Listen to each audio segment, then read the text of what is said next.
In the early hours of the morning of January 3rd, 2026, the United States of America executed one of its boldest military operations in recent decades. Operation Absolute Resolve. U.S. Army Special Forces, led by Delta Force with extensive air and intelligence support, infiltrated the presidential palace in central Caracas, Venezuela, and arrested Venezuelan President Nicolás Maduro, along with his wife in his own country. But what is Delta Force that can arrest the president of a country in less than 3 hours? Can we say that Delta Force is one of the most powerful and advanced special forces in the world?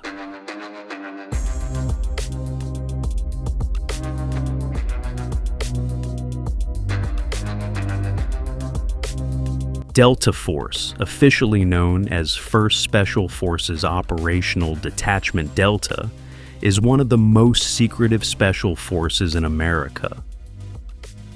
One of the characteristics of Delta Force is that it operates stealthily everywhere and conducts operations. That means the operations they usually carry out are not widely reported and are classified, except in special cases like the arrest of Maduro. The duties of Delta Force include hostage rescue, counterterrorism operations, espionage operations, assassination, and locating high-value individuals around the world. And really, their most important feature is that they go in to get the target out alive without killing or being killed.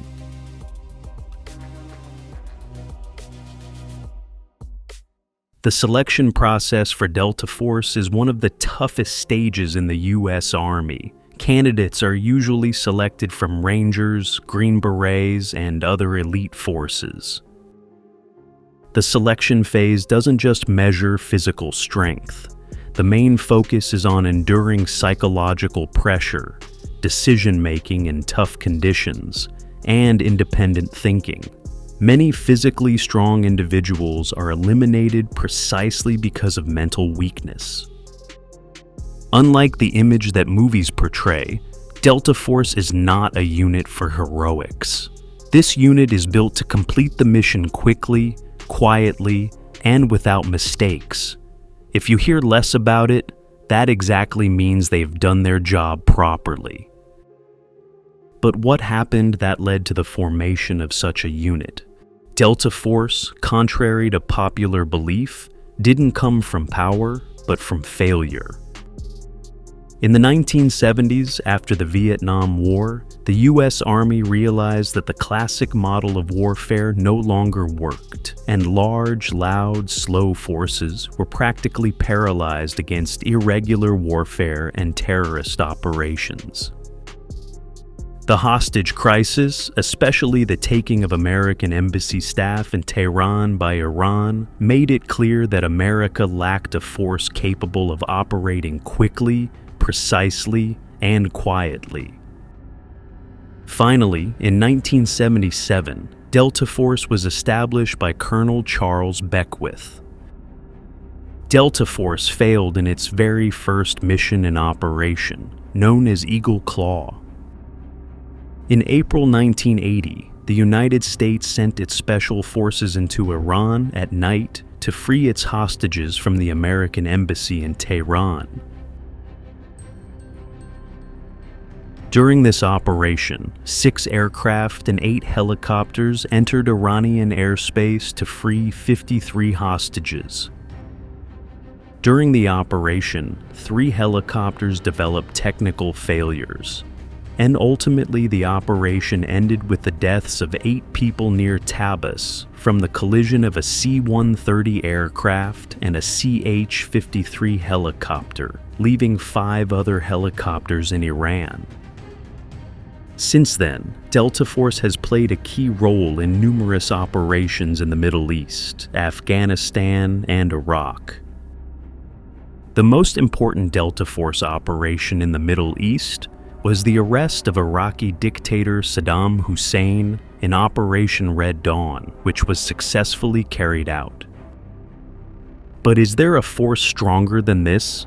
Yes, the U.S. Navy Special Unit, or Navy SEALs for short. Don't get it wrong, SEAL doesn't mean animal here. It means sea, air, and land. This commando team, unlike the others, is capable in everything, meaning they are effective on land, sea, and air. But what was the reason for their formation?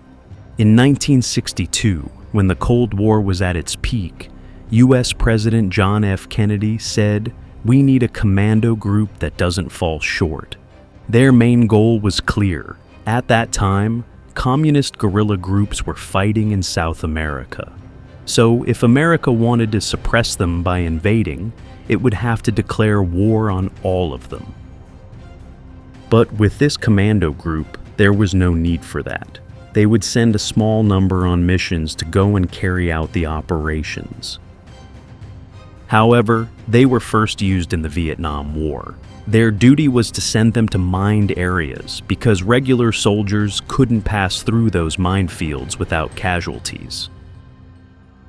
Exactly after this war, this group became the most important special unit in the U.S. Army, meaning they are present in all secret U.S. Army missions anywhere in the world.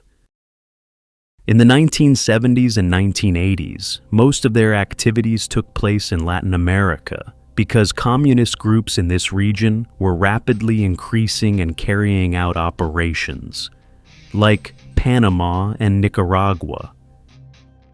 Of course, their operations aren't limited to these. They were involved in the Iran-Iraq War to escort American oil tankers in the Persian Gulf War between America and Iraq, to gather intelligence and kill high-ranking Iraqi leaders, as well as in Afghanistan. But the most important operation of this group was the killing of Osama bin Laden in 2011 in Pakistan by SEAL Team 6. And that's exactly when the whole world recognized the SEALs, and they became famous. Americans also use their training and operations as propaganda, so the whole world knows that America has such a special and powerful group. And interestingly, the deaths in SEAL training are more than in their operations. This shows how tough and grueling their training is. Well, this was the end of the story and the history of one of the most powerful special forces in the world. If you have any suggestions or requests for the topic of the next video, please share them with us in the comments.